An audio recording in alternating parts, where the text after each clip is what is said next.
Hello and welcome back to this our 27th live stream, where we take your questions on ancient Egypt and the Bible. Now, we call this live stream the number of New Testament books because there are 27 New Testament books. Now, for those who want to remember how many books are in the Bible, there's kind of a very neat mnemonic memory device where you start with the number of persons in the Trinity. 3. Well, 3 times 3 is 9.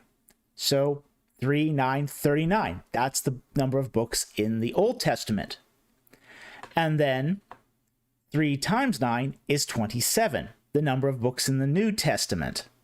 Add them together, 66 books, the number of books in the Bible. At least that works with the Protestant canon. So anyway, that's a very simple mnemonic to help you memorize how many books are in the Bible. So anyway, we are going to take your questions as usual. And we are going to, the way we do this is the same way as we always do. Super chats take priority. And if you want to address a question directly to me, start the question with a Q and a colon. And I ask that you only post the question once. And that if you do reference, say, a Bible verse or a foreign word, please give me a little context, like what you think the word means or the actual place in the Bible where I can find the verse. So that helps me a lot to answer your questions because I don't take your questions in advance here. I'm answering your questions live. So giving me as much context as you can helps me to figure out and answer your question as well as I can. So anyway, let's get to it. And we're going to start with a couple of non-super chats. So our first non-super chat of the night is from Chow Yi, who asks, what elements of ancient Egypt have you noticed within modern Coptic Christianity aside from the language? Okay. It's a good question. We do actually find elements of ancient Egyptian culture in both, say, modern Coptic Christianity and, say, modern Egyptian Islam.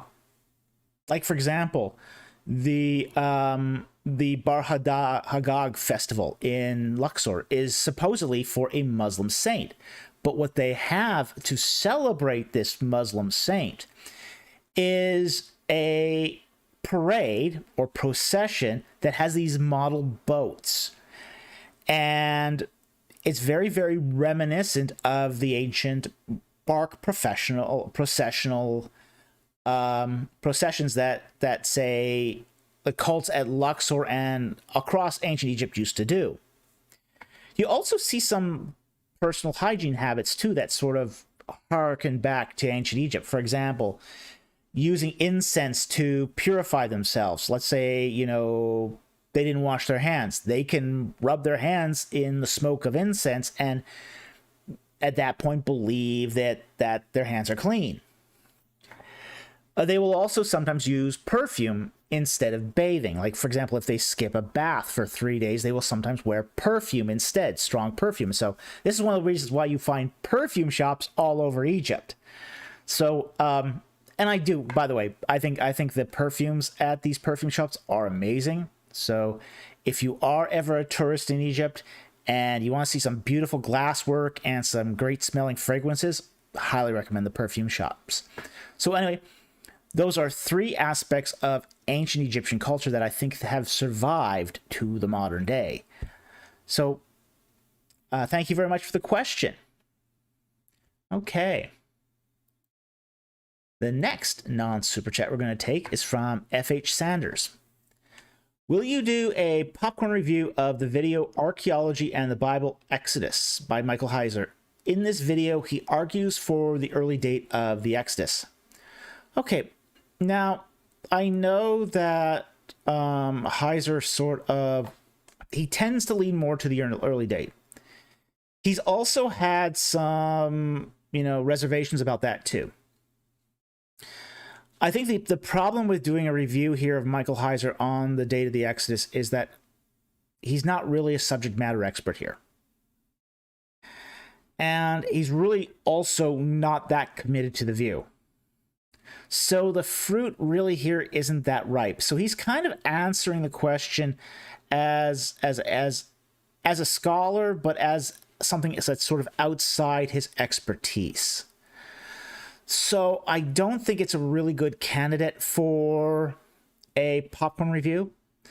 Now, if you want, I'm open to suggestions for popcorn reviews. So if you want to leave suggestions for popcorn reviews, do so in the comments after this video is done. And I read all the comments that are posted on YouTube. And I usually leave a heart when I read them. So just to let you know that I have read them. But typically I like popcorn reviews that are around, videos I select for popcorn reviews are usually around 20 minutes. They're usually something that is sort of where there's strong opinions expressed or something controversial being said. It makes for a good contrast.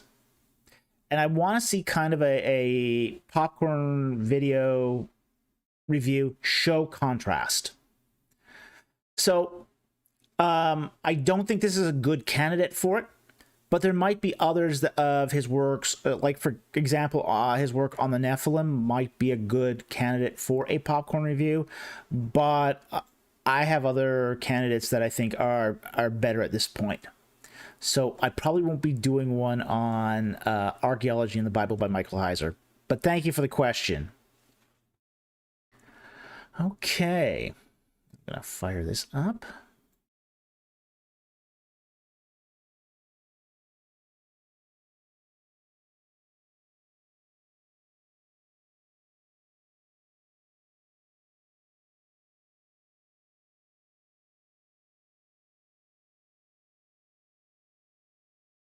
I'm going to take one more non-super chat, and then we're going to get into the super chats.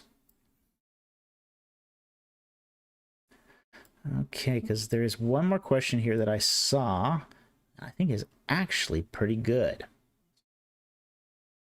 Swiftsea. What is your advice on learning Koine Greek or Ancient Hebrew for beginners? Okay. My advice for each language is different. Now, Koine Greek is actually, for a lot of people, a lot easier to learn. And that's because there's a lot of words, a lot of cognate words in Greek that are found in modern English. It also has an alphabetic system that is much easier for English speakers to learn. The fact is, the hardest part of Greek is actually at the end of the learning process, not at the beginning. They say that learning 1 year of Greek is just enough to be dangerous. You don't know what you don't know. And you can make some really, really bad mistakes exegetically by only learning 1 year of Greek. You really do need 3 years of Greek to have any sort of competency in it. On the other hand, Ancient Hebrew is one of those languages that's really, really hard at the beginning. For most English students, they struggle over the alphabet. But once you learn the alphabet, Hebrew gets easier over time. And you can actually have a really good mastery of the language after 2 years. So Hebrew's actually easier to learn overall. But it's really, really tough at the beginning. And the dropout rate in the first 4 weeks of Hebrew is really high. It's really high. You don't see that sort of dropout rate in Greek. But what happens with Greek is people take 1 year and think they've got enough. And really, you don't know enough to really be competent at it. You really need to go on for those additional 2 years. So that's my light advice for learning Koine Greek and Ancient Hebrew for beginners. If you want to learn Koine Greek, though, is one of those languages you could actually learn the first year of Greek all on your own, very easily. I actually self-taught. I'm actually self-taught in my first year of Greek, and then I took my second and third year Greeks at a seminary. So I know it can be done where you learn it on your own the first year, no problem. You can't do that with Hebrew. You really do need a teacher, at least for the first 4 weeks. Even if you decide to learn it on your own, you still need that teacher to introduce you to phonemes you just don't find in English. So I hope that helps. I hope that gives you a few tips. Thank you very much for the question. And I am going to take one more non-super chat too before we get into super chats, because I think this is actually a pretty good question, and that's from the other Paul. I have read that the statement of God making Pharaoh's heart hard or heavy referred to the weighing of the heart against Ma'at, basically saying God doomed Pharaoh. Does this have merit? Actually, not really. It sounds good, and I wish it did. The whole in Hebrew, we would expect the word kavod to be weighty, to be heavy. If that was the case, if it was sort of a weighing thing, we would expect that Hebrew word kavod to be in there. We don't find that. That's not what it says when Pharaoh's heart was hardened. The word in Hebrew is actually hizak. And hizak is a different kind of it's not hardened. It's to make firm or resolute. It's a completely different sort of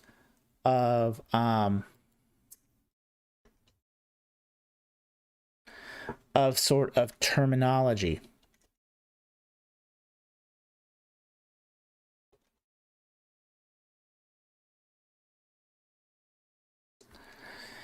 It's more along the lines of strengthen. Okay, it's really more along the lines of to strengthen, to be resolute, to be strong, to be firm. So it actually has more along those lines of connotation.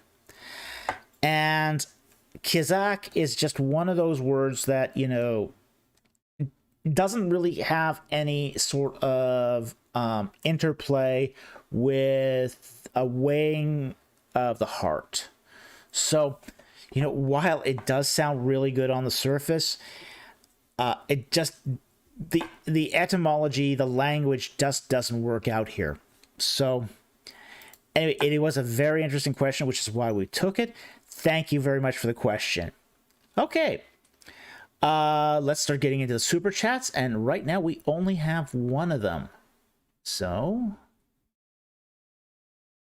and that is from Brick Creation for $50. Thank you very much for the super chat, and thank you for the question.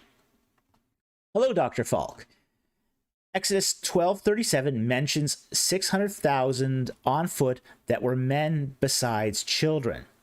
Do you think that the word elep could mean clan instead of thousand? And do you think men on foot was both men and women? Okay, we are going to just take a quick read of Exodus 12:37.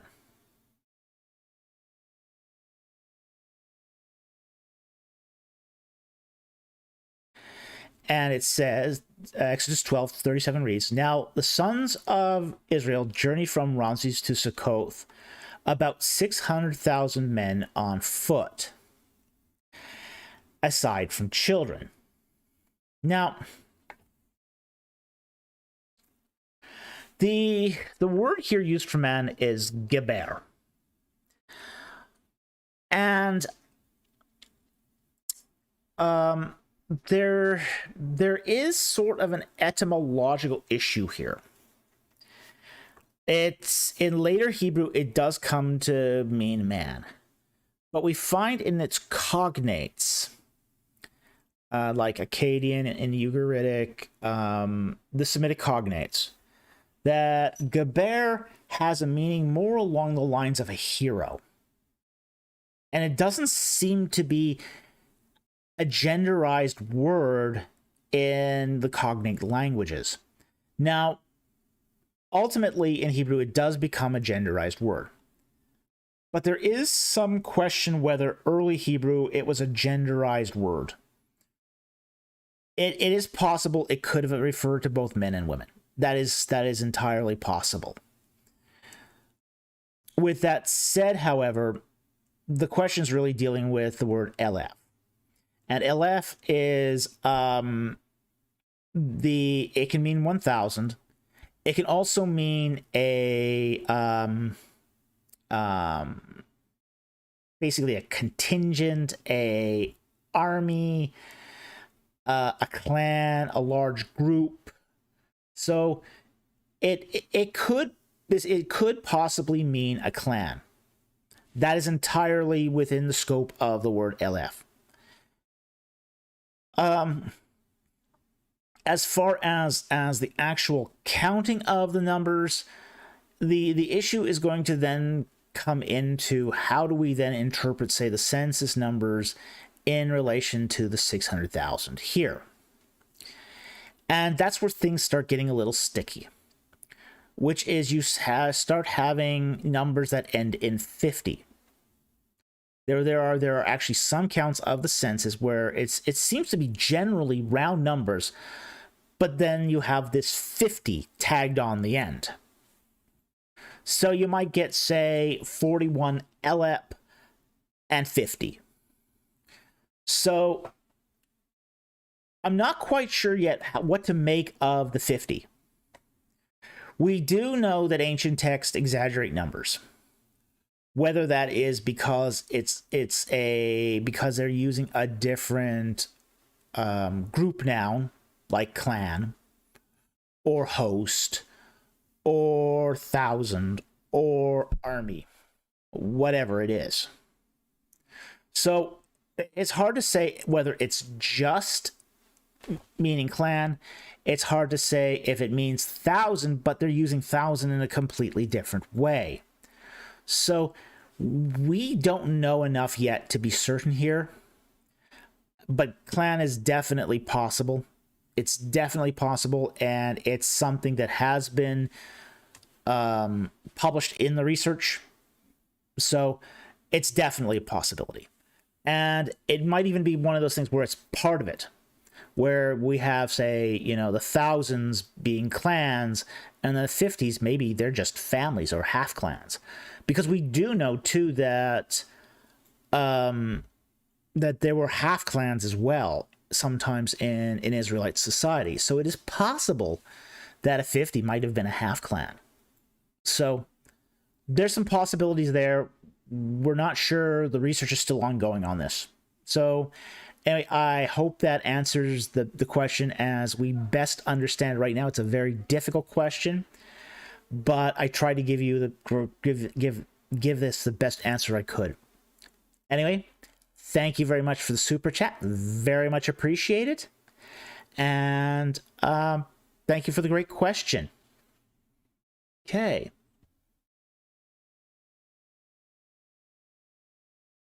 So that's it for the super chat. So let's go back to regular questions.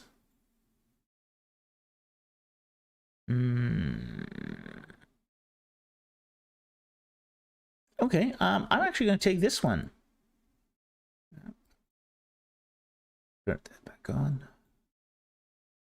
Okay, from Cataphract 3. Do we have any evidence of what happened to the Northern Kingdom citizens after exile to Assyria? Did they ever return post-Babylonian exile? Okay. This research was actually done by Lawson Younger. K. Lawson Younger has done a lot of work on this as to what actually happened to the citizens of the Northern Kingdom of Israel after Assyria conquered it in 722 BC. Generally, what he did was Younger looked at the names in the Assyrian records, and he found Israelite names being found in common documents, army registers. A lot of them just sort of integrated into Assyrian society and became part of the culture. One of the things the Assyrians did was they had a policy of exile. So they broke up any family group that was any larger than the nuclear family. So one of the things that the Assyrians did when they conquered an area was they broke up the clans. So if there was a clan there, they would tear apart all the nuclear families and ship them to different parts of the Assyrian Empire. So that way, as nuclear families relocated in an unfamiliar place, they couldn't foment revolution or an uprising. So this is how they sort of maintained control of their empire. So we find that after the fall of Assyria to the Babylonians, very few of those people ever returned back to Israel.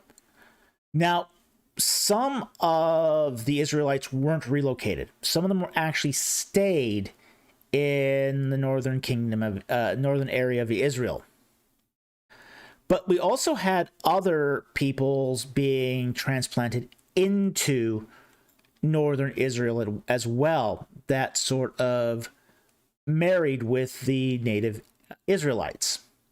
And this is where we get a lot of the Samaritans as well. Is there's that intermarriage going on, say, between Gentiles and, say, the remaining residents of the Israelites in the northern kingdom. But we don't see a mass return after the fall of Assyria in the same way we do after the fall of Babylon. So while we do have Judahites that return to Israel after the fall of Babylon, we don't see the same return from Assyria after its fall back to, say, the northern kingdom of Israel. So anyway, I hope that answers your question. A very interesting question. Okay. And I see a super chat here from JD Freeze for $5. Thank you very much for the super chat. Hi, Dr. Falk. Do you have any thoughts on the date, author, genre of Job? Yes, I do have thoughts on it. Not a lot of thoughts, but I do have thoughts. I do think that Job, in many respects, as far as it dates, I think it dates to around the Iron Age, possibly Iron II, roughly. So essentially, I think it was written sometime around the United Monarchy period. As far as the author goes, author is anonymous, but I do get the sense from the narrative that it's one of those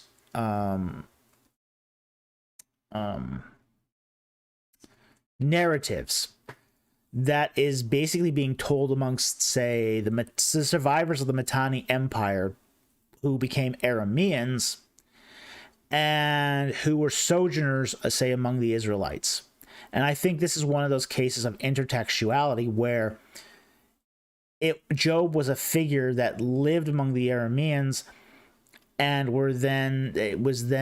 those tales were then, say, communicated to the Israelites, who were very, very impressed by this righteous Gentile and recorded it down. Now, as far as the genre is concerned, a lot of it is poetry.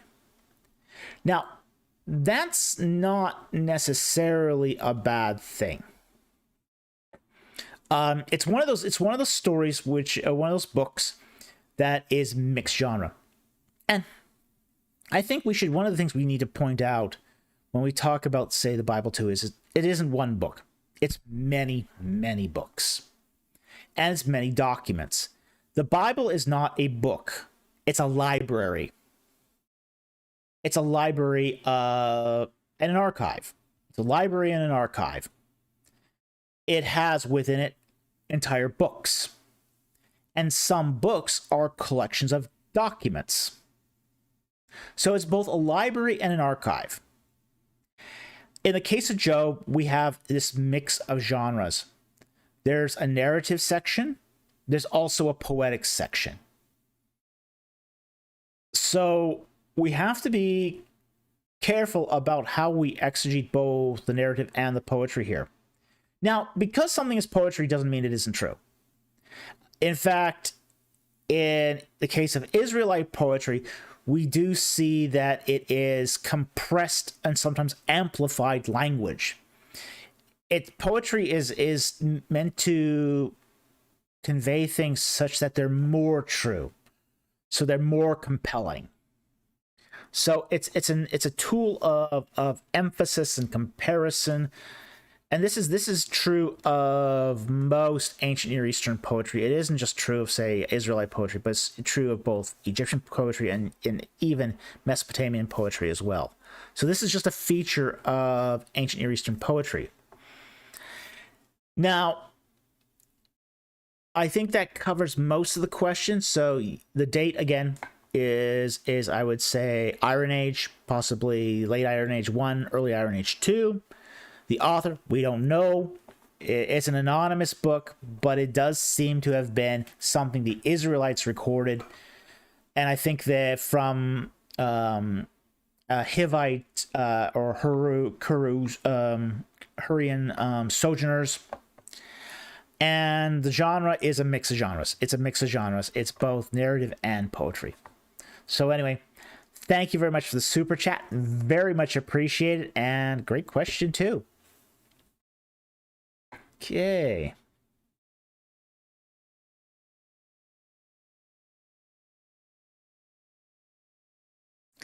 I'm going to take Deanne Selzar's question here.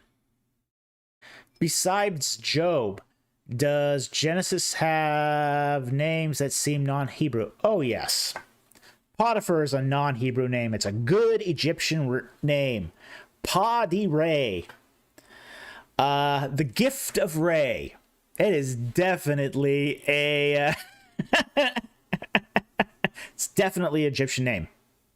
And Potiphera is just a variation of that Pa-di-Re name. So, yes, oh, absolutely, Genesis has non-Hebrew names. Melchizedek, okay, comes from it's a Jebusite name, Melchizedek. You know, that is definitely a Canaanite name, but it is not a Hebrew name. Zadok is king. Zadok is a pagan god. So it's definitely not a Hebrew name. So we do find non-Hebrew names in Genesis. So, I mean, that's just two examples there. Abimelech. Abimelech. It's a Semitic name, but it's also not a Hebrew name. And we find actually in ancient records a lot of Abimelechs in the Levant and Palestine. And it's the name Abimelech means my father is king. So if you're a king, chances are your father was king too. So a lot of children in the ancient Near East were, at least in the Levant, were named Abimelech. So so that's not a Hebrew name. But interestingly enough, we also find non-Hebrew names even among Hebrews. Like, for example, Samson. Okay, that's a non-Hebrew name. Samson means little Shemesh. So it's not a Hebrew name, which is very, very interesting. Shemesh is the Babylonian god of the sun, god of justice, god of law. So Shemesh is definitely not a Hebrew name. There's a ton of Baal names we find in the Old Testament too, which are not Hebrew names. So we do find and in, say, the Exodus, of course, there's a lot of Israelites coming out of Egypt that have Egyptian names as well. Like Hur. Hur comes from the Egyptian Hor, or Horus, better known as Horus. So we do find a lot of non-Hebrew names in the Pentateuch. And we do find some even in Genesis. So anyway, thank you for the question. Great question. Okay. Let's see what else we got here.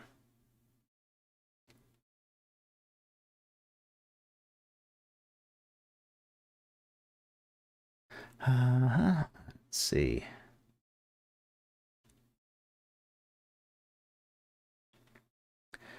I'm going to take this one from Brother Chris. Are any of Ron Wyatt's discoveries or finds accepted by modern-day archaeologists? Well, that's pretty simple no. There's not a single thing that Ron Wyatt discovered that is accepted amongst modern-day archaeologists. Even archaeologists that have, say, a conservative Christian or Jewish bent. The work of Ron Wyatt was just so bad, it's embarrassing. And frankly, a lot of Ron Wyatt's discoveries were the result of perhaps fantasies, or I hate to say it, possibly even lying. It is also possible he might have even had psychological problems too that made him a fantasist, because there's things that he claimed that are just could never have been true.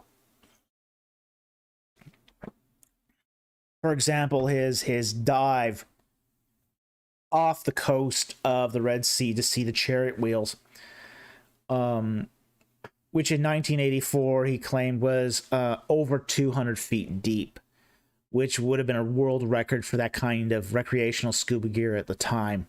You know, it's clear he didn't dive that deep. And it's also clear his boat could not have been where he said it was, which was 1.5 miles off the coast. So there are things there that are just, not true. His claim to have found Noah's Ark turns out to be not petrified wood. His claim to have been given permission to dig under the Temple Mount to find the Ark of the Covenant is also just pure fantasy. The Israeli Antiquities Authority says, he's never been given a license to dig. Not in Israel. His claim to have found what was it? There was something on the Mount of Olives, not the Mount of Olives, Golgotha. He claimed to have been talked to the abbot of the garden tomb at Golgotha, and the abbot says, I never met this guy. So there's enough there to give pause. I don't think anything that he discovered is actually accepted by modern day archaeologists at all. It's fabulous fantasy, and we all fell for it. It's that simple, and I'll be the first one to admit that even I fell for it, because frankly, I love the story about the blood of Jesus Christ touching the Ark of the Covenant. Oh, that was a great story. I fell for it. I'm fully willing to admit that I fell for it. But then I got educated on this stuff, and I discovered, hey, this doesn't work. This is not archaeologically sound. It's a hoax. But unfortunately, people are still falling for the hoax, and I think that's very sad, because people are hitching their faith on this. And when they do find out it's a fraud, it destroys people's faith. And I think that's the real danger about people who perpetuate these hoaxes, is people are basing their faith on this stuff. And, if we need good facts to base our faith on, and if we start basing our faith on bad facts, and those bad facts get refuted, it destroys the foundations of our faith, or how we got there. So there's a real danger to what Ron Wyatt did. And unfortunately, people are still repeating these myths over and over again. I mean, I'm still having to deal with the whole chariots in the Red Sea thing. And frankly, no Egyptian chariot was ever constructed the way that the Wyatt Archaeological Museum proposes. It just, no Egyptian chariot ever looked like that. So, anyway, thank you very much for the question. It's unfortunate that we have to still engage this guy, but people ask the question still. So, thank you for the question. Okay. Let's see here.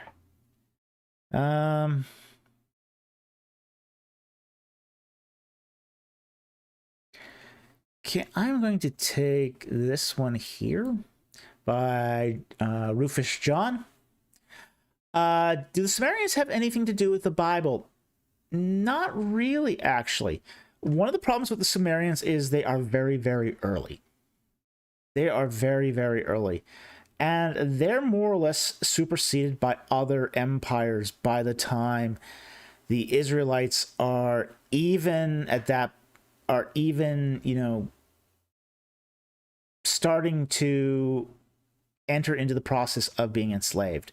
So, you know, by the time the Israelites leave Egypt, the Sumerians are really no longer a player in, say, the Mesopotamian world. Because they're no longer a player in the Mesopotamian world, they just don't have the influence they once have. Now, it's possible that for example, the cities that are mentioned in, say, Genesis 11 and possibly 12, you know, some of those cities might be Sumerian cities.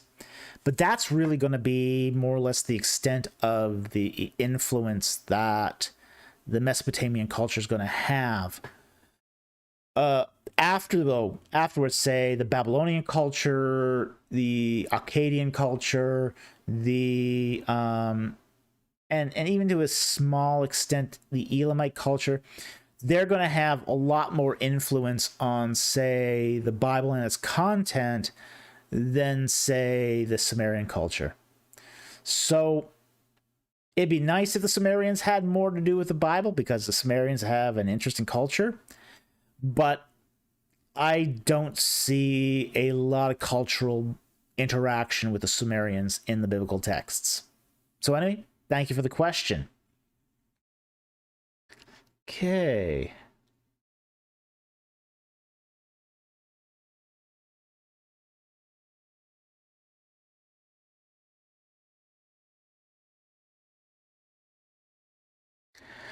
I'm going to take this one. Amir Eshafra. Why do people pair Masi with Amen? The interjection with Amen actually Amun, the Egyptian deity. They don't. Okay.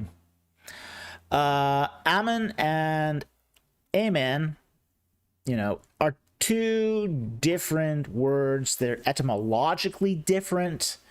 They come from different sources. Amen is just sort of let it be so. Okay? It does not come from the god Amun or Imun. So it's not actually from the deity. Now, this is a myth that's often circulated by mythicists. And it sounds reasonable. You know, it sounds reasonable because it looks similar in English. It looks really similar in English. And part of it is because we spell Amun with an A. Likewise, you know, we really just, you know, it's just really sort of silly, because the whole idea that Israelites coming out of Egypt would start using a a pagan god's name as a praise is just sort of defies all reason whatsoever. So, you know, it's not in any way, the two words are not in any way related. You know, amen again, it comes, it's from let it be. Amun is imun in Egyptian. So apples and oranges here. But anyway, thank you for the question.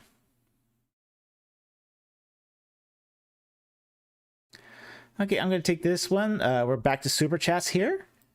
We got a super chat here from JD Freeze for $5.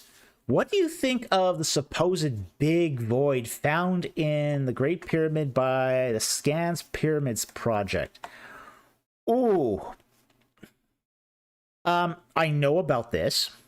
I think there's some insufficient... There's not enough data here. Now, the Scans Pyramid project, it's very interesting because it's attempting to use neutrinos to essentially do an X-ray on the Great Pyramid.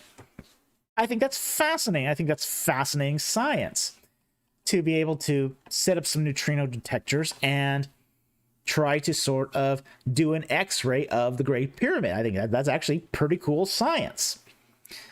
So I think that as far as the big void goes, it could be a couple things. It could be rock settling, okay? So there might actually be a void there. There's another possibility too, which is that the Great Pyramid might not be of the same material all the way through. So the Great Pyramid might actually have stone that's more or less dense in the Great Void section that causes the neutrinos to, you know, lose some energy or skew a bit. So there's some possibility here that it's not actually a void. Now, we have seen some attempts to find, like, empty chambers and tombs. Nicholas Reeves tried this in, say, the Tomb of King Tut, where he claimed to have found a chamber, an extra chamber in the Tomb of King Tut, and claimed it was the tomb of Nefertiti. Well, that claim was soon debunked. The scan operator was not that competent behind the scanner. There was no evidence that there was any chamber there. Yeah, Nicholas Reeves wanted to knock the wall down to find the chamber, but there's nothing there. So these scans are not perfect. We have to recognize that sometimes these scan projects are not detecting voids, but say changes in material, or are computational or operator error. So anyway, thank you very much for the super chat. Very much appreciate. Great question too. Okay, Sean Horton for $10. Thank you very much for the super chat. The Mammals of Ancient Egypt mentions medicinal uses for the animals being described, if it had one. Did anything actually turn out to work? Was there a method for choosing how to use a given animal? Oh,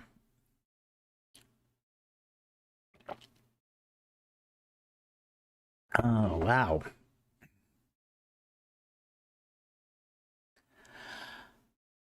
That's an interesting question.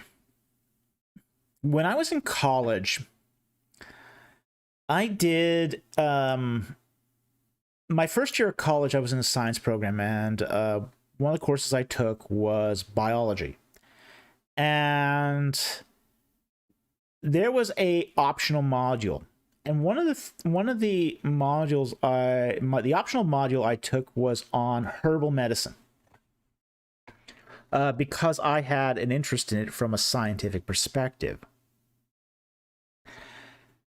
There is some animals that do have medicinal use. They aren't very common. They're actually exceptionally rare that animals do have medicinal uses. In fact, we still use animal products today for medicinal uses. Like, for example, estrogen that's used in hormone replacement treatment comes from female horse urine. It's essentially collected from that, and then the estrogen is extracted out of that. So there are animals that have medicinal uses.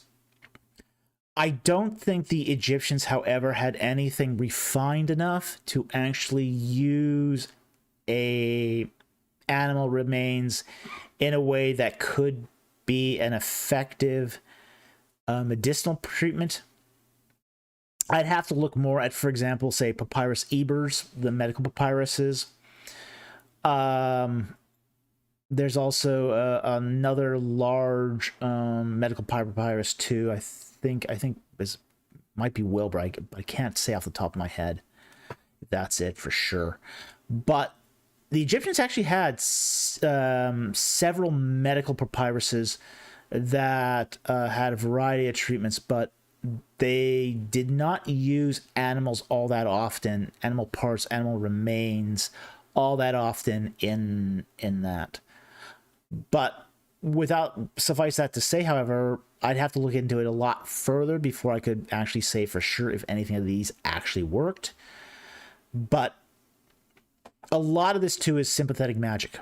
And we have to keep that in mind too, that the practice of sympathetic magic is also part of Egyptian medicine.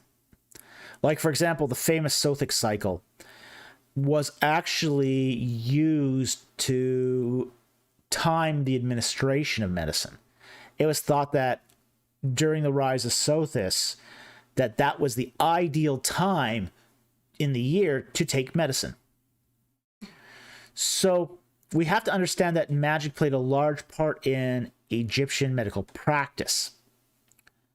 So I hope that answers your question. Thank you very much for the super chat. Very much appreciate it.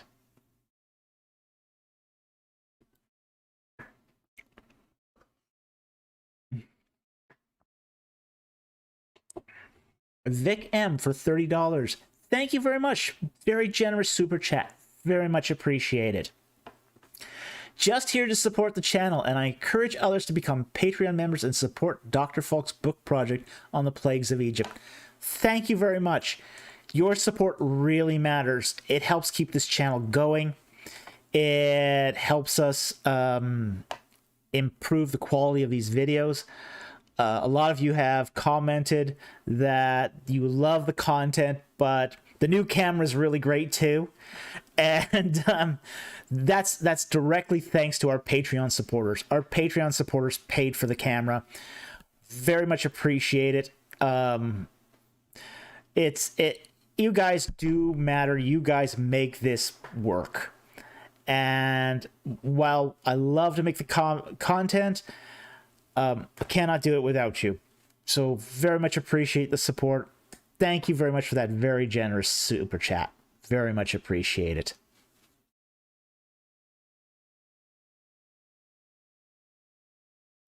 Okay, David Muniz, I'm going to butcher this, but please forgive me. Panagua for $5 Canadian. Thank you very much for the super chat. Why do many mystery cults claim to trace back to Egypt? Frank Masons, for example. Okay, a lot of cults and occultists trace their roots back to Egypt. Like, for example, the Rosicrucians. That is a secret society that only dates to the 17th century AD, but you know, they're claiming that their rituals go way back to ancient Egypt. There's a vampire cult that I did some research on once that also claimed to have gotten its stuff from ancient Egypt as well. So this is very common, and a lot of it is just that Egypt is mysterious. It's seen as a place that performed magic. It's got a mystique. There's a romanticism about Egypt. And that romanticism is irresistible to a lot of religious groups. So we do have to, frankly, none of these groups have accurately recreated the religion of ancient Egypt. None of them. At least none of the modern ones. As much as I would kind of be sort of tickled at the idea that a group could have completely, say, do proper Egyptian cultic service, no modern group has actually completely replicated the practices of ancient Egyptian religion. However, I will say this, that the Rosicrucians do one fabulous Egyptian museum. If you ever get the chance to visit it in San Jose, California, I highly recommend it. It's a fabulous museum. It's a fabulous museum. And even the tomb recreation that they built into the museum, while it's a lot less cramped than a real tomb. I'll just say that. You can actually stand up in it. Real tombs you can't stand up in. They're really cramped. If you want to go see what a tomb kind of looks like in comfort, great choice. The inside of the recreation is better than the outside, I will say that. However, it is a wonderful museum, and they got a lot of actually real artifacts in that museum, so it's well worth seeing. So that's the reason why I think a lot of mystery cults trace their roots back to Egypt. It's reconstructionist religions that do this. So anyway, thank you very much for the super chat. Very much appreciate the question.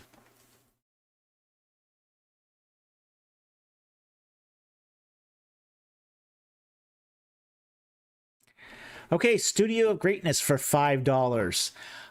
What do you think of the research of Mike Lacuna and Gary Habermas on the resurrection? Ooh, I don't really know that much about this, to be very honest. I seem to recall that Mike Lacuna had some issues with his employment over his research, but I don't remember specifically what they were. And Gary Habermas, I just don't read his work. This is sort of, we're now getting into the New Testament here, and I have to admit I don't do a lot of reading on the New Testament. It's just one of those things where it's sort of very much outside of my areas of research and expertise that I can't really give you a qualified opinion on this. So the fact is, I'm swamped as it is. I don't have enough hours in a day. One of my big regrets, as a YouTuber, is I don't have as much time to read as I used to. I used to read a lot, I used to write a lot, and a lot of my time is taken by YouTube. So, unfortunately, I just have to admit that I don't know here, because I haven't read their views. But anyway, thank you very much for the super chat. Very much appreciated.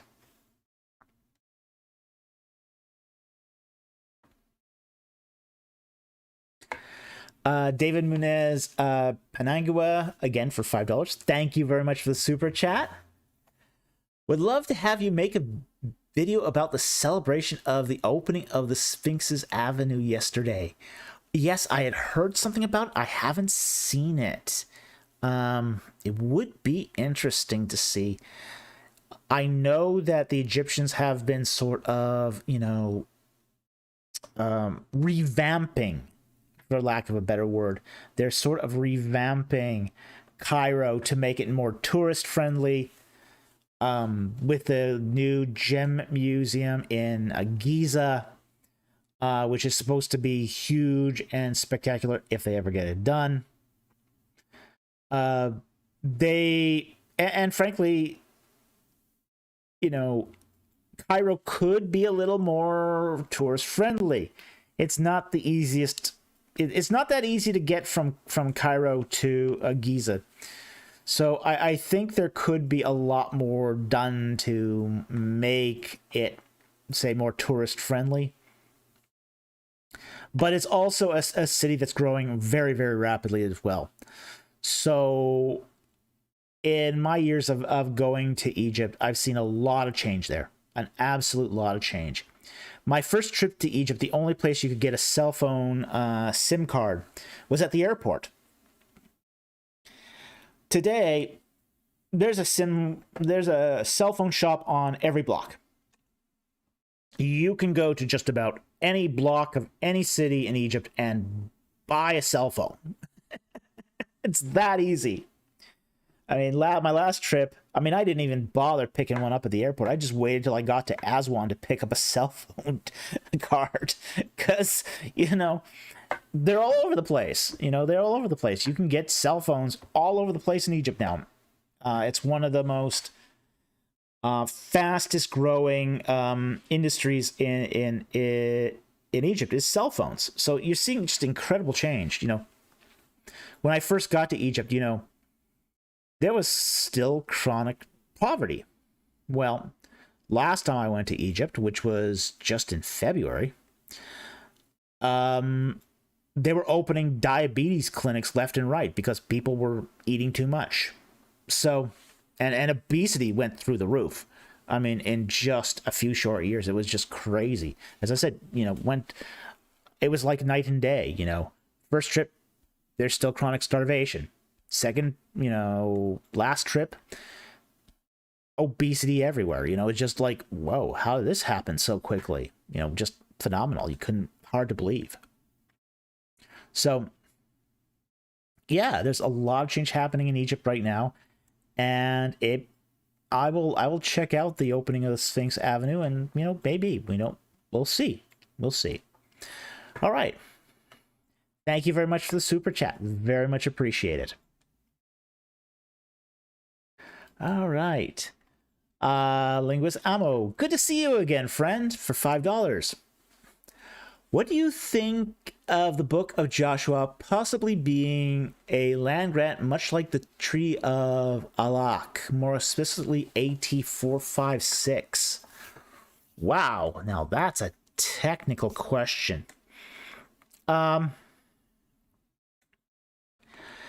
It is in some respects like a land grant in that the Book of Joshua is dividing the land between the 12 tribes.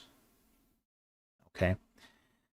The way that, say, the Joshua Conquest worked was that the United Tribes made one sweep through Canaan and knocked out the big cities.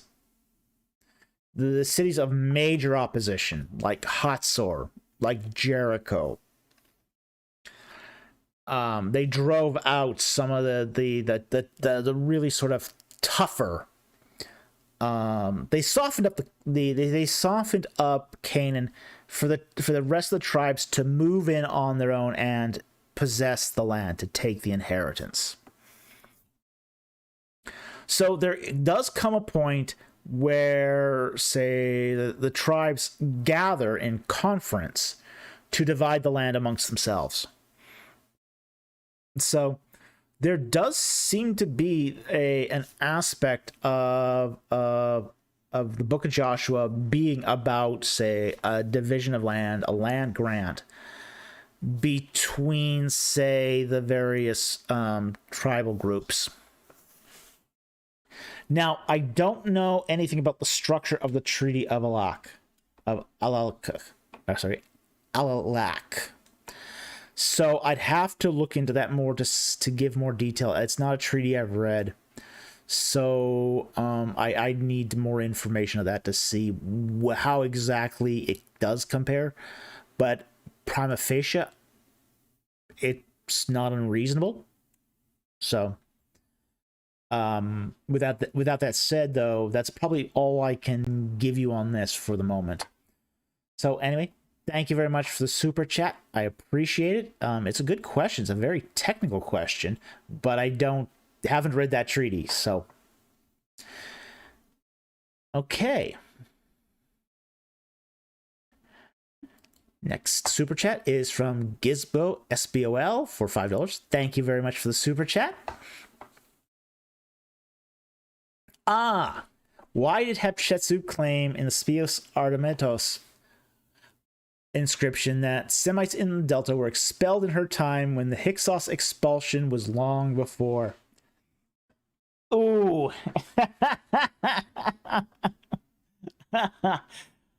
This is what we call in Egyptology puffery or spin. Okay? This is propaganda. Now, there is an aspect where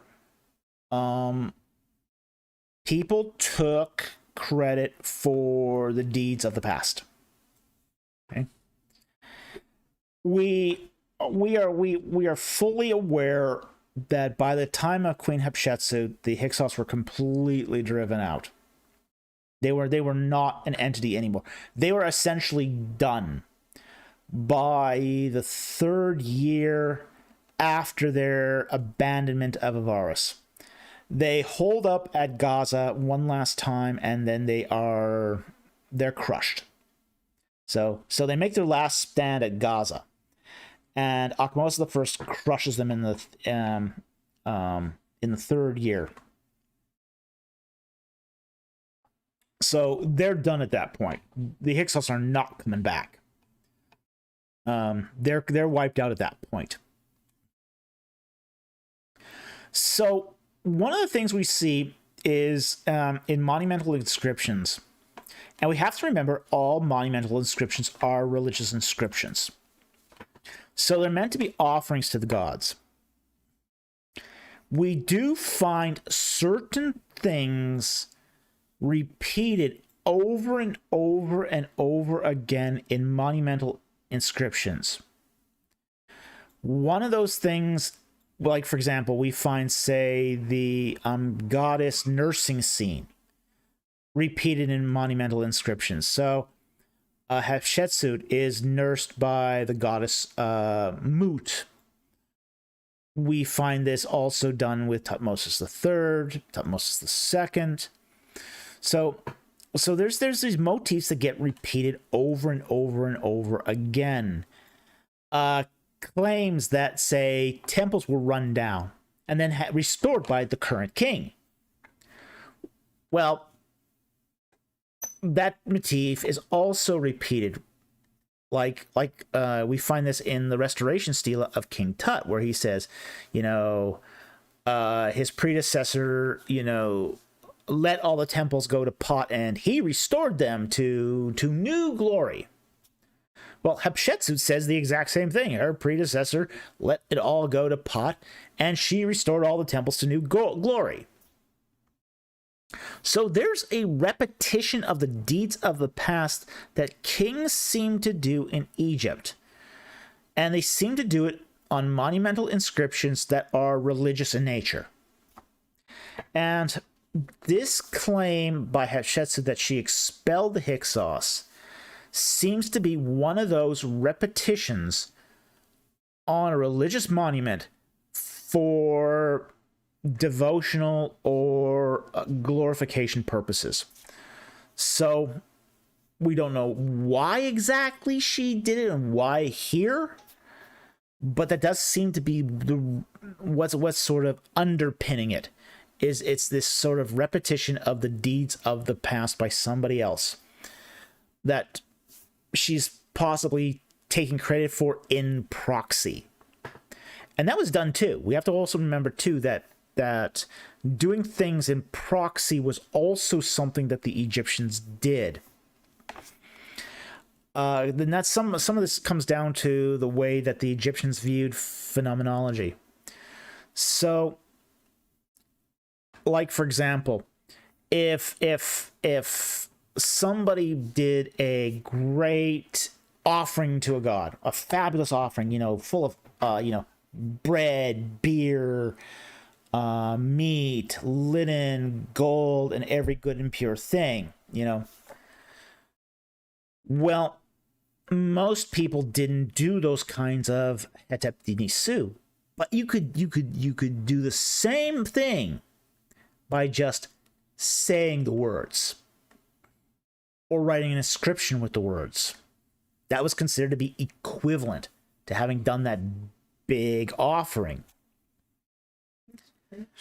So in this particular case, what Hatshepsut might be doing isn't actually driving out the Hyksos, but just saying the words as if she had done it. So there is this element that we do find in Egyptian inscriptions, especially the religious ones.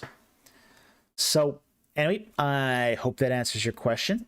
Thank you very much for the super chat. Very much appreciated.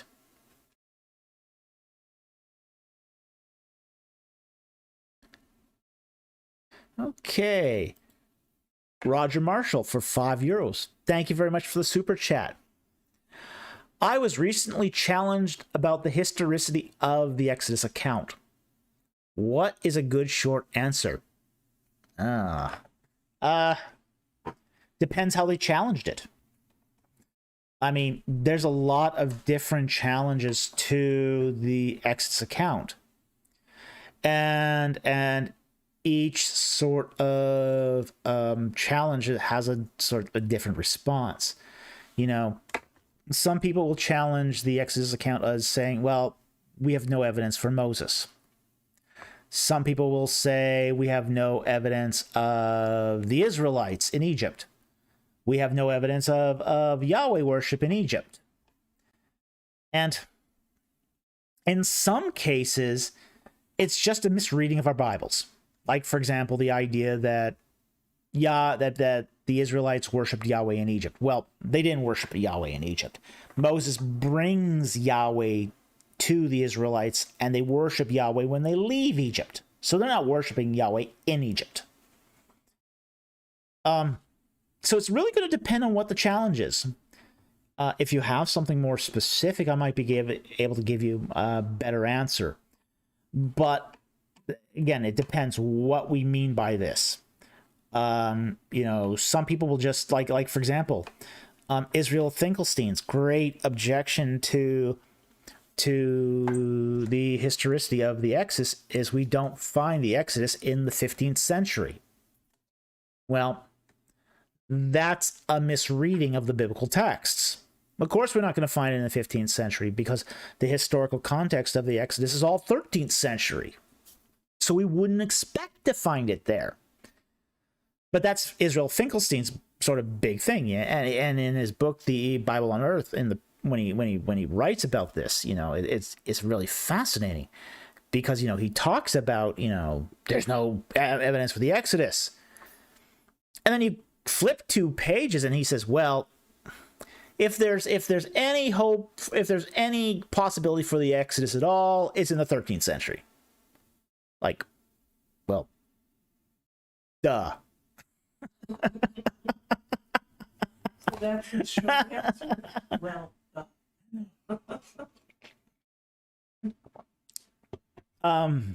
so it's really going to depend. It's really going to depend. I'd need more information to give you more specific guidance on this because there is so many different objections based on various things here. Some of it is some of the objections concern the Conquest, and the Exodus are tied at the hip. Some objections are them wandering in the Sinai, and the evidence that results from that. So it's really going to depend, honestly. I can't give you a blanket answer for the historicity of the Exodus because the evidence is a huge pile.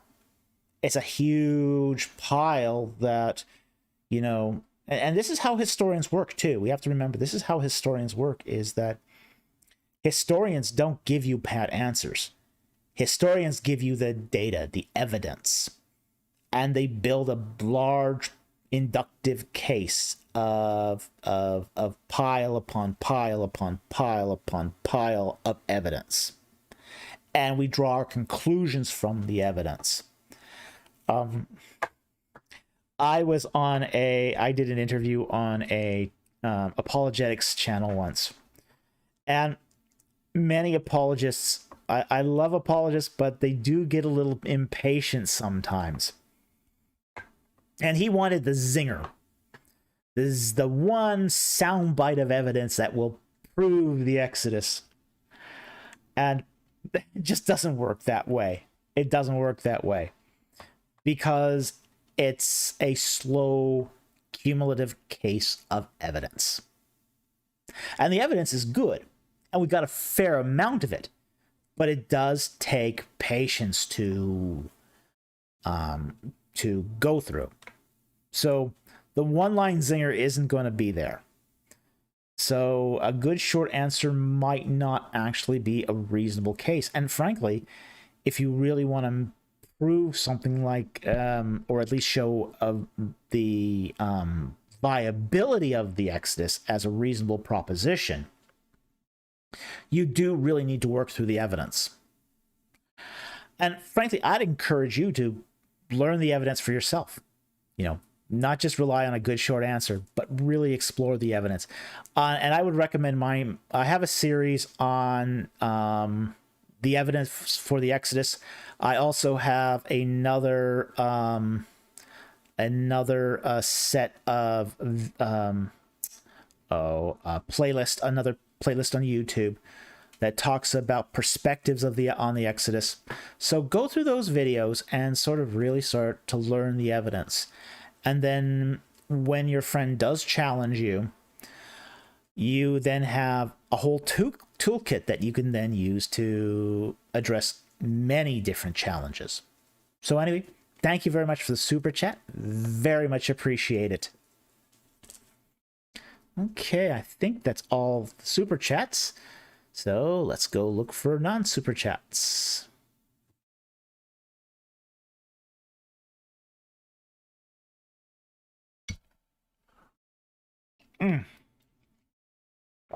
Oh yes, I like this one. Okay, to think truth. In the Old Testament, we can see dreams from rulers could be interpreted as prophecies that did come true. Joseph, Daniel. Did this only apply to rulers? What did the Egyptians believe? Yes, the Egyptians really believed that dreams could be used to predict the future. They were big on this. They were really, really big on dreams. Papyrus Chester Beatty 3, also called the Dream Book, is a dream interpretation manual. Now, one of the things we have to understand about dreams in ancient Egypt was a person didn't just randomly interpret a dream. You had to go to an authoritative book on dream interpretation.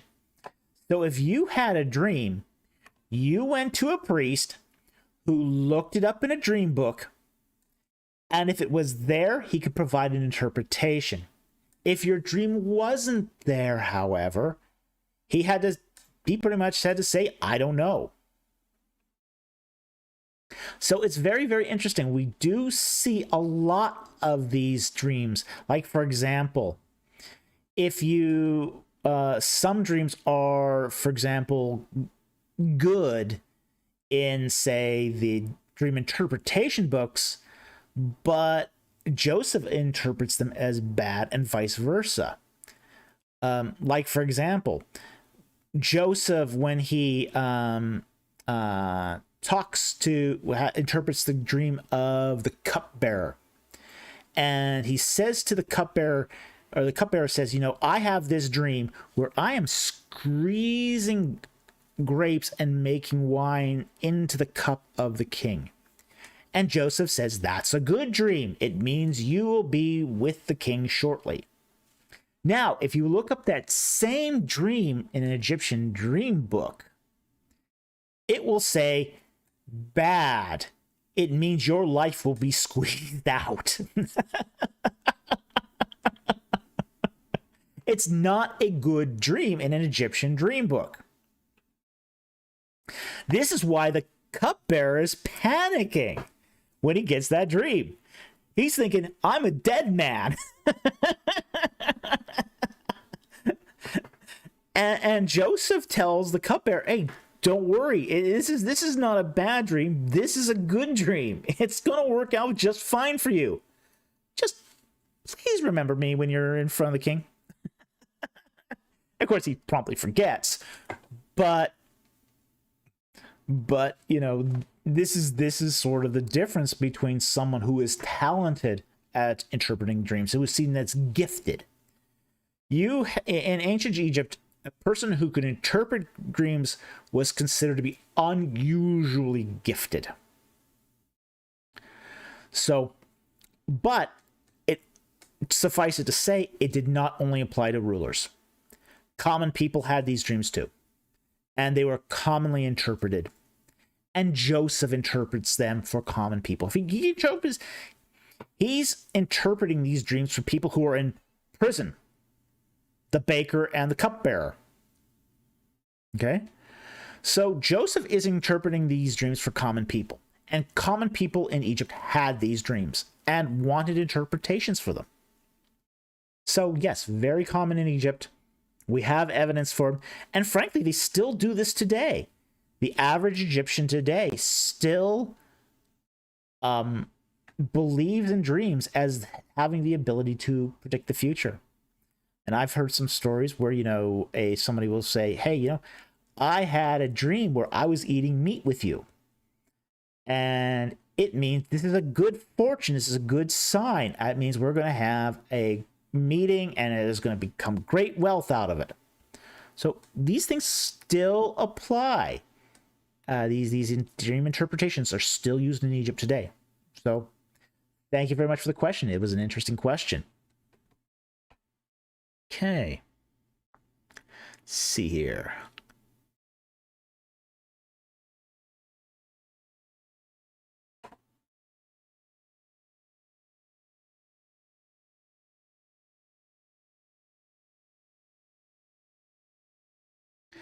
I'm actually going to take this one for a bit of transparency. Cataphract 3. What is the best argument you have heard against the Exodus, and how would you answer it? Basically, there's only one major outstanding issue with the Exodus, and that is the census numbers. Everything else in the Exodus has a plausible explanation. From the plagues to the splitting of the Red Sea to the location of the events, everything else in the entire Exodus narrative pretty much has an explanation that's pretty easy to figure out. There are some that people haven't figured out because they don't know their Bibles or their history that well, but that's not the same as there not being an answer. But the census numbers still remain a problem. And the census numbers are difficult for a few reasons. They're difficult because the population of Avaris was probably not that big. Probably no more than, in my estimation, 250,000 people. So we do have to keep in mind that there's some at least if it's not like the super chat earlier, there's the possibility that the census numbers could have actually applied to clans, not to individuals. In which case, that's at least a partial reconciliation of that. We also know that ancient documents tend to inflate numbers and these ancient documents were otherwise, say, regarded as accurate. Like, for example, the 2 million Persians that Alexander the Great claims to have fought with his small army of 50,000. So we do know that those numbers are highly inflated. We don't know why, though, they inflate the numbers. We just know that this is something that ancient documents do. We don't know if those numbers have special symbolic values. We don't know the context of the use of those numbers. The last 50 years, we've seen some incredible research being done on how numbers are used in the ancient world. It's in many ways, it's not what we think it is. Like, for example, the use of 40 as an idiomatic expression. You're not going to find that in a commentary that's, say, 50 years or older, because that's fairly recent research. But, you know, we've discovered that that's how they did use these numbers. So we've learned a lot about this, the use of numbers in the ancient world, but we're still not completely there yet. We still have to, and sometimes, just admit we don't know. But they did do it, and otherwise bona fide documents, other documents that do say inflate numbers of people have still been treated as historical documents. Like on the life of Alexander the Great, nobody would actually claim that was an unhistorical document just because it had inflated numbers for the Persians. So again, it's probably the one portion of this that's difficult, that we just don't have a great answer for yet. But there is answers. There are answers, and there are, say, plausible explanations, but we just don't know which it is for sure. So that's how I would answer that. I'd just be transparent about this. Let's say, yeah, okay, the census numbers do appear to be too large. But again, other ancient historical documents that we do see as historically reliable also do this. So it's just a feature of ancient accounting, and we don't understand it. Then there's a lot we don't understand. We are all learning. We're in a process of discovery here. And with every sort of exploration of the texts, archaeological dig, published findings, we get a greater and greater understanding. And that's what we all want to strive for, is getting a greater and greater understanding of the biblical text. So anyway, thank you very much for the question. It's an interesting question. Okay. Gizmo Espoel for $2. Thank you very much for the super chat.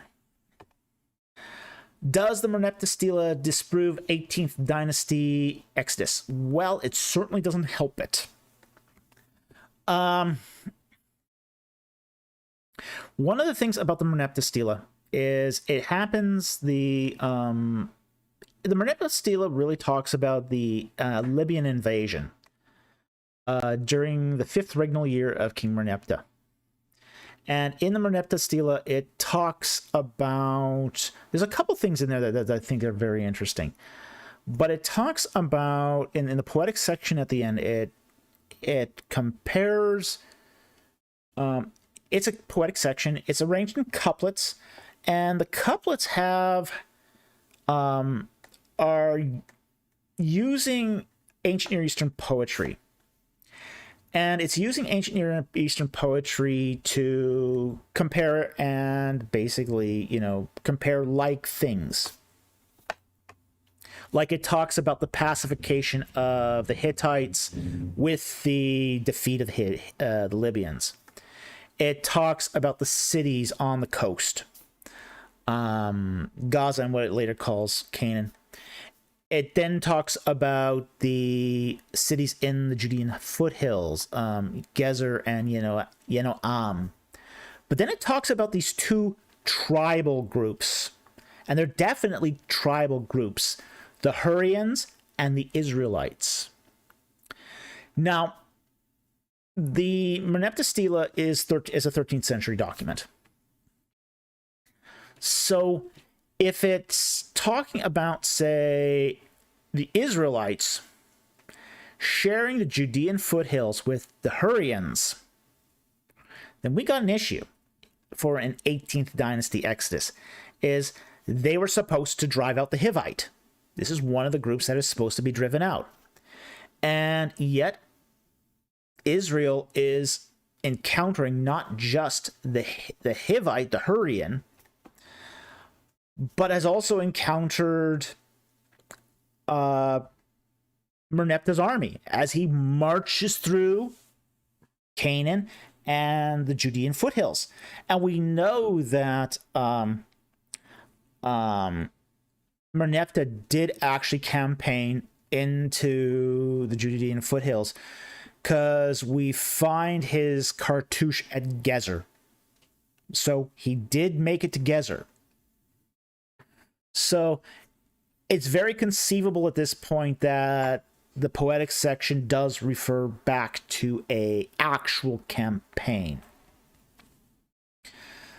So if the 18th dynasty exodus is actually the case, then by the 13th century, the Israelites should have occupied the entire Judean foothills. Because that's the conquest. That's the point of the conquest. You know, by the end of the life of Joshua, all the tribes of Israel have at least made some progress in the establishment or in the settlement of their tribal allotments. So we should be seeing a lot more Israelite conflict with Merneptah if we had an 18th dynasty exodus. So the Merneptah stela doesn't specifically disprove the 18th dynasty exodus, but it does provide a lot of problems for it. So I think that's what we can say, is that it's not, it would be, if you want to try to make a case for an 18th dynasty exodus, you're just fleshing out the details of the Merneptah stela are not going to help your case. So anyway, thank you very much for the super chat. Very much appreciated. Okay, King in the North for $5. Thank you very much for the super chat. How do you explain Enoch walking with God and being taken by God in the context of ages as longevity of clans? It sounds like a singular figure. Well, actually, a lot of these groups were singular, you know, started from singular figures. So that's, again, every clan is best known by its most famous member. And it doesn't actually have to be necessarily the first member of the clan. It could be the last member of the clan. In the case of Enoch, it could be Enoch could have been the last member of that clan to just have been snatched up. So that's how I would explain it as far as the ages being the longevity of clans. Again, clans are named by their most important person, by their most important figure. And if Enoch was walking with God and he was suddenly taken up, oh yeah, he'd be famous. That event would be kind of hard to live down, especially if other people saw it. You're walking along and then God snatches you.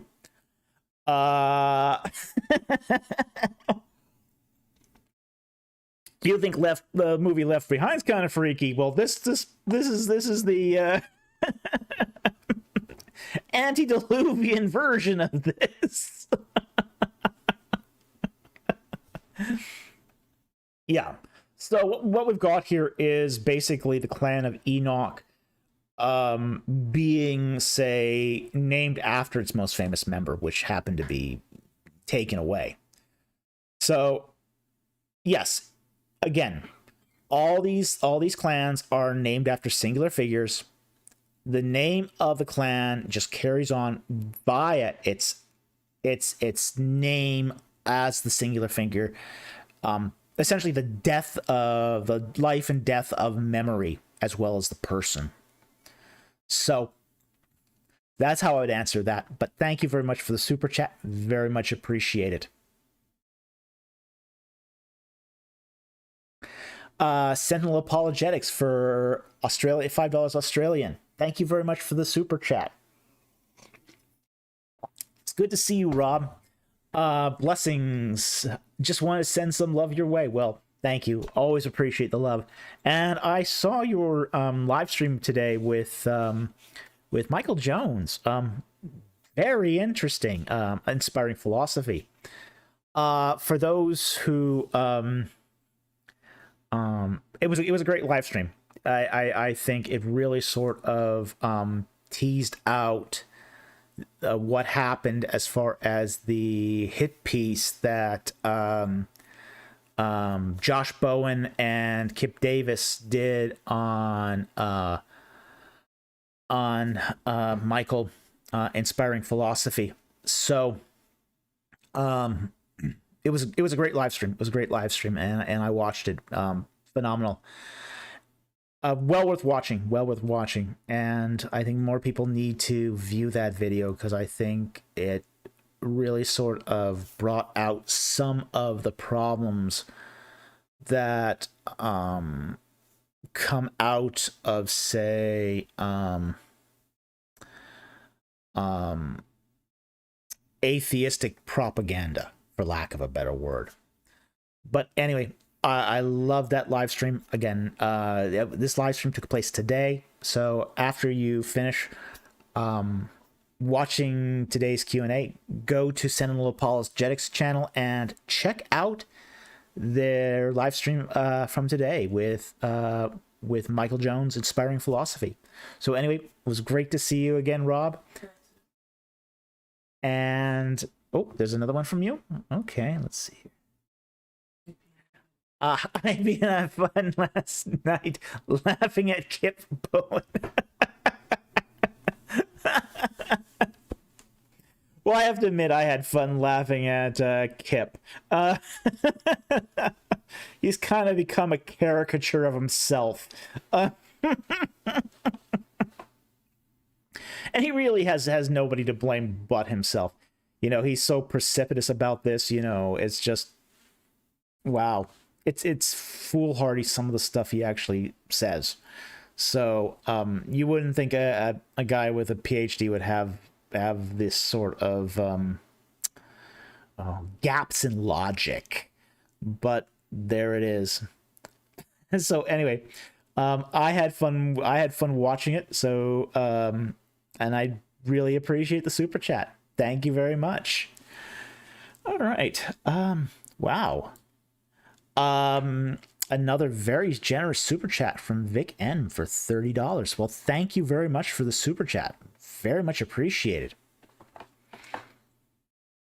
If you could briefly discuss the ISIS cult in Pompeii and Herculaneum, Bruce Longenecker in his book The Crosses of Pompeii, Jesus' Devotion in a Vesuvian Town, shows a cross that he says was inspired by the Egyptian Ankh. Okay. Now, very early Egyptian Christianity did use the Ankh as the sign of the cross. That's true. We do find this in certain Coptic monasteries where the Ankh is being used as a placeholder for the cross. And some of that is because first of all, the Ankh symbolized life. It meant life in ancient Egyptian. It also, the Egyptians were not really familiar with the Roman cross as a form of execution. Egypt wasn't a society that had a lot of uprisings. I mean, it wasn't like Israel. I mean, Israel, the Romans come in and the first thing you get is uprisings because the Israelites do not like to be ruled by foreign powers. Egyptians didn't care. I mean, Egyptians were really sort of a very passive society. They still are in that respect. You know, Egypt has been ruled by military dictatorships for 5,000 years. So military dictatorships are the norm in Egypt. And the populace is used to military dictatorships. So when the Romans invaded, there really was no need for the Romans to build crosses, to crucify people, to put down uprisings. Also, wood was scarce in Egypt, so the methods of capital punishment that they used in Egypt continued to be used, which happened to be strangulation and cutting the throat. So your typical Egyptian never saw a Roman-style cross. It wasn't part of their understanding. So very, very early Christians used the Ankh instead. Now, later on, that did change. As symbolism and people moved around, they did adopt the cross, the Latin cross or the Eastern Orthodox cross, and then abandon the Ankh altogether. But say in the first century of the Christian era, they were using Ankhs. A lot of them used Ankhs as a cross. So that wasn't that uncommon. Now, the Isis cult. The Isis cult was one of several Egyptian cults that did manage to spread across the Roman world. You find the Isis cult, you find the Serapis cult, you even find the Horus cult. These cults did actually manage to move all the way across the Mediterranean. But by the time they were moved to places like Pompeii and Herculaneum, they were already Romanized or Hellenized. Like, for example, you see, say, in Anno Domini statues of Horus, you see the falcon deity, but he's wearing Roman armor and the Roman kilt. He's fully Romanized in his statuary. And we do find that there's a Romanization and a Hellenization of these cults when they start moving to towns like Vesuvius and Herculaneum. So, and we also have to recognize too that there's also, say, seeding between religious groups too. This often happens, especially with Egyptian cults. Egyptian cults do adopt trappings of other religions. That's where we get Gnosticism from. Gnosticism is essentially Egyptian religion that combines with Neoplatonism to form essentially a new religion. So we do find that. And then what Gnosticism does is it takes the symbols and the texts and allegorizes them for their own purposes. So this is just something that we find Egyptian cults doing. It's just very, very common. Syncretism is something that Egyptian cults did frequently. So anyway, I hope that answers your question. Thank you very much for the super chat. Very much appreciated. Okay.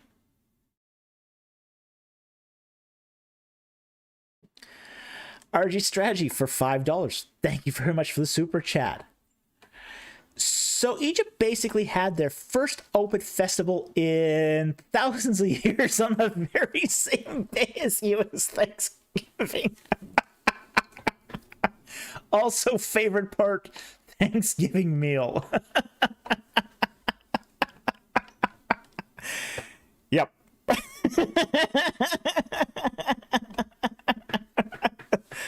Yep, they had their first open festival in 1,000 years, the same day as U.S. Thanksgiving. That's if you don't count the Hagag festival, of course.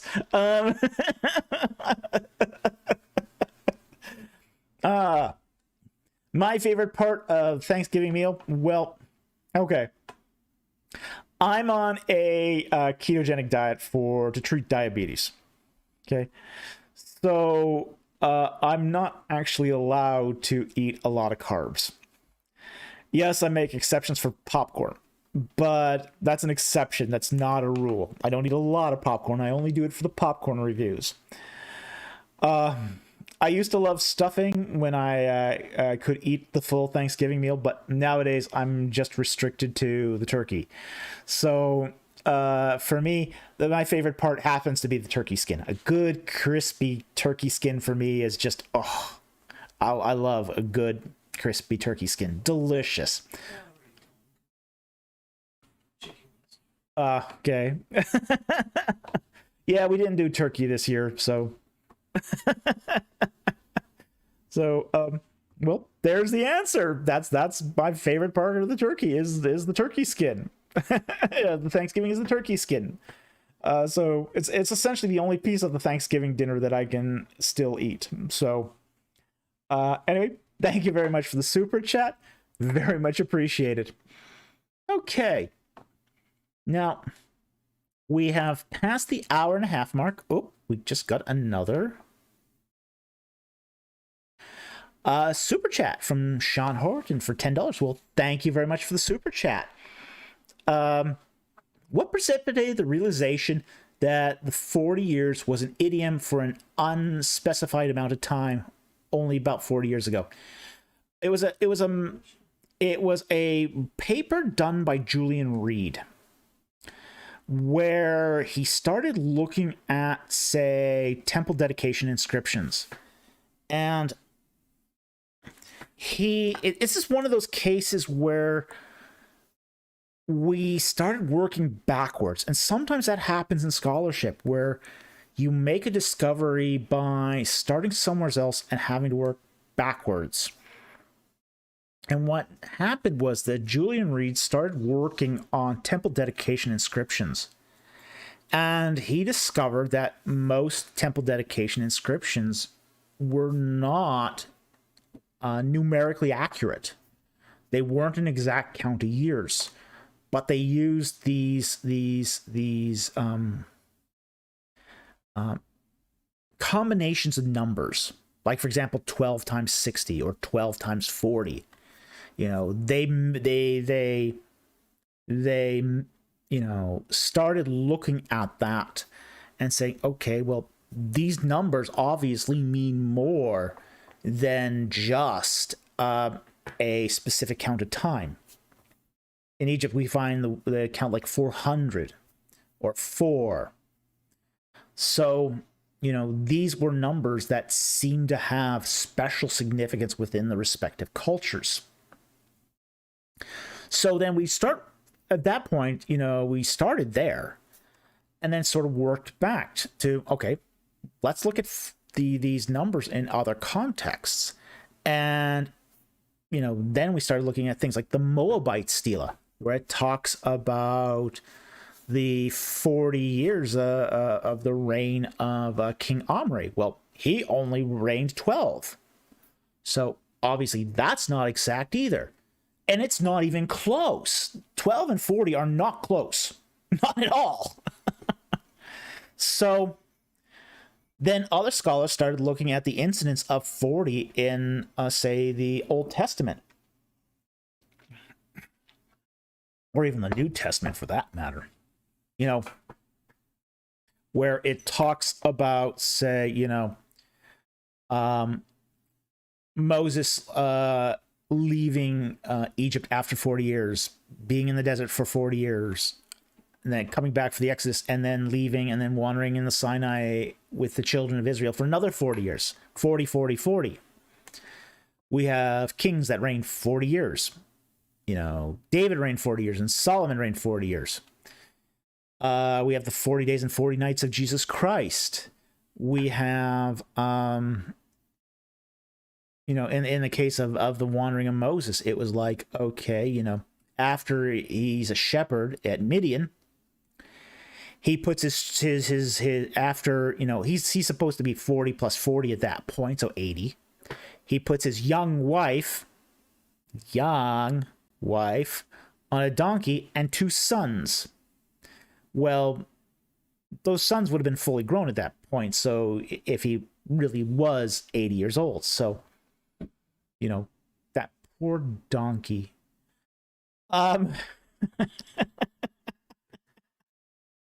We have, for example, King David reigning 40 years. And then Absalom rebelling, going, killing his brother, running off, and then coming back. And then after 40 years, he then approaches King David. So, we see in both biblical and non-biblical texts 40 being used as an idiom. But we didn't get there immediately. We kind of got there in a backwards kind of way with again, starting with the research done by Julian Reed. Kenneth Kitchen wrote a little bit about this too in his on the reliability of the Old Testament. And scholars have been sort of, working backwards from there, and it's like we come to finally realize that, hey, 40 is just an idiom. It's just an idiom. So that's how we discovered it, essentially.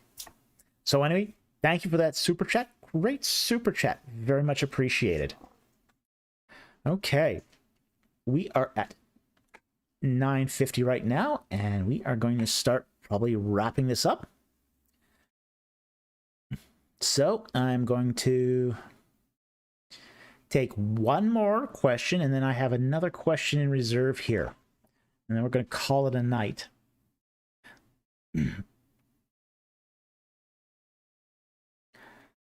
So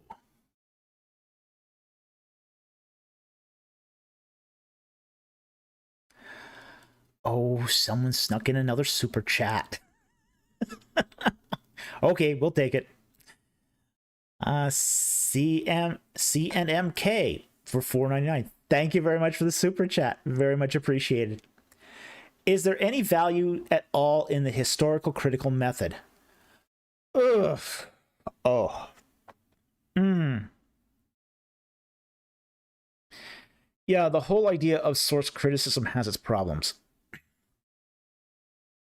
I don't use it myself. I don't use source critical methods. Now, I'm going to be very cautious here. Okay? I do believe that the Pentateuch was edited from multiple smaller sources. The Pentateuch itself even says that as much. It says, these are the words that Moses said. And then it'll give you a whole chapter. So they do seem to be chapter length, roughly, documents. Okay? But that's not how sources are really defined in the historical critical method. The historical critical method is actually using fictitious sources to work with hypothetical documents to try to discover redactors. And I'm really not a fan of that. I have never seen the usefulness of it. It's always for me seen to make a greater confusion of the text rather than to clarify the text. I really prefer the historical grammatical method here, and I think the historical grammatical method is really the only method that really sort of respects the text, tries to find out what the text is saying in the context it was written, and then brings out the fullest meaning of the text. I think that is much, much more useful than trying to go back and figure out fictitious redactors and sources that never existed. So I will sort of place my money on the historical grammatical method every time. And I'm not saying here wooden literalism. Sorry, I'm not saying a wooden literalism. I'm saying a proper way of a proper methodological approach where you start You start with reading the text, you look at genre, you look at history, and then you apply the cultural context to what you're reading, and then you can read the fullest meaning out of it.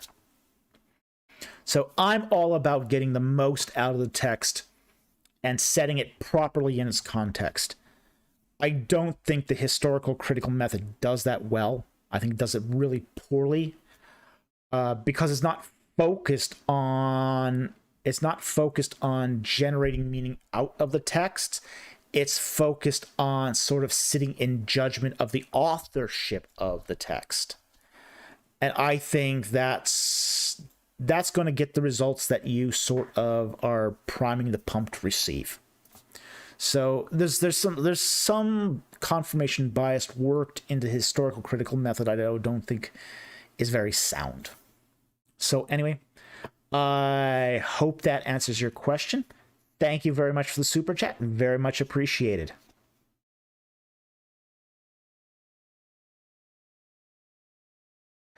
All right, and I'll try to take one last non-super chat here.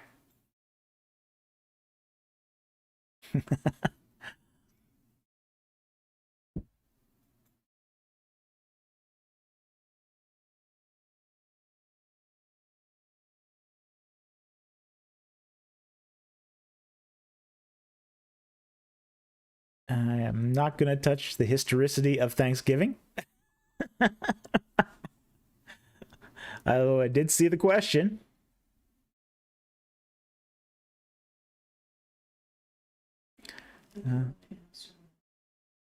The meme, huh? Yes. Okay. I don't have that meme ready, otherwise I would. Okay, and...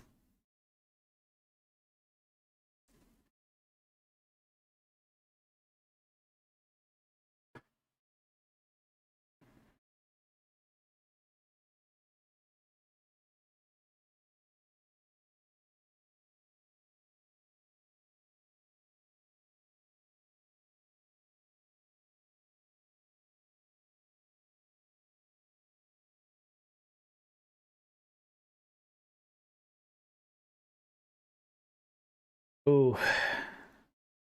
I'm going to take this one last. All right. What is your take on Dr. Francesca's reading of Deuteronomy 33:2? And I think I know where this is going. I am going to look it up anyway. So Deuteronomy 33, verse 2. And he said, the Lord came from Sinai and dawned on them from Seir, and he shone forth from Mount Paran, and he came from the midst of tens of thousands of Holy One. At night there was flashing lightning for them. I actually don't know her view here, actually. I am going to be very honest here. I don't read a lot of Francesca, so she's way out there. She's pretty loopy, if you ask me. So I don't know what her reading is on 33:2. I thought this might have been one of the dedication passages. There's one of the sort of more controversial views that, for example, Francesca has, is that she says that the dedication of the firstborn, the dedicating of the firstborn to the Lord, was actually child sacrifice. It's pretty crazy. It's crazy stuff. It's eisegesis. She loves doing eisegesis into the text. So I can only just imagine what she's reading from 33 verse 2. My guess is it's probably pretty crazy stuff, because she's not a careful exegete. She takes a very liberal, she presumes that late dating of most of the biblical texts. She's pretty fringe. Even in the field of biblical scholarship, where there's a wide, say, spectrum of opinions, she's really on the outside of that. So, but she gets a lot of TV time. She's very photogenic. She comes off very confident about what she teaches. She's a professor at Exeter University, so she's got a good position, solid position. So that gives her a platform, and it gives her a platform for some pretty crazy stuff. So, I know that didn't quite answer the question, but that's really all I know about Francesca. Because I'm not that interested in fringe scholarship.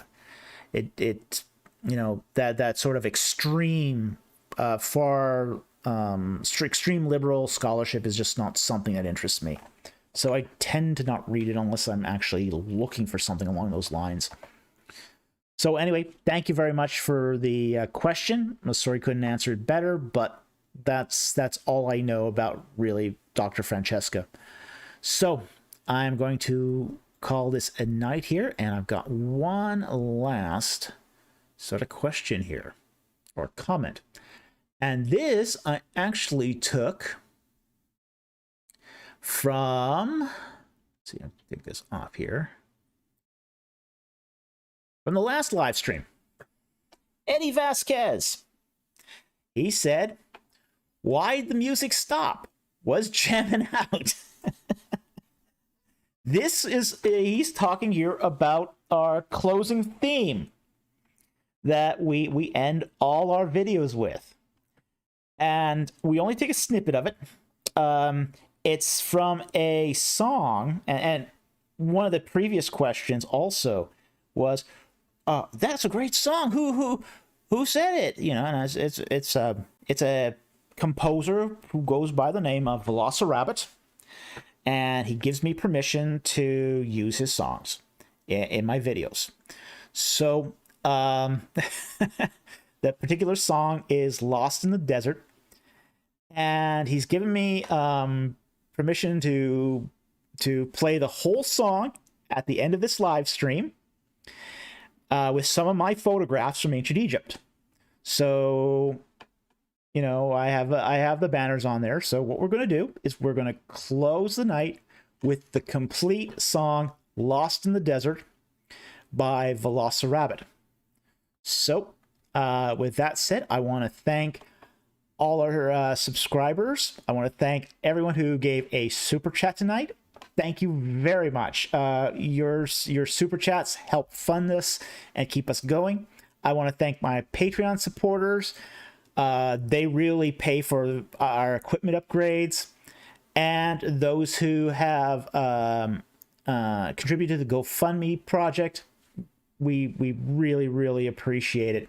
So anyway, with that said, thank you very much for watching and providing some great questions tonight, and I will see you next time on Ancient Egypt and the Bible.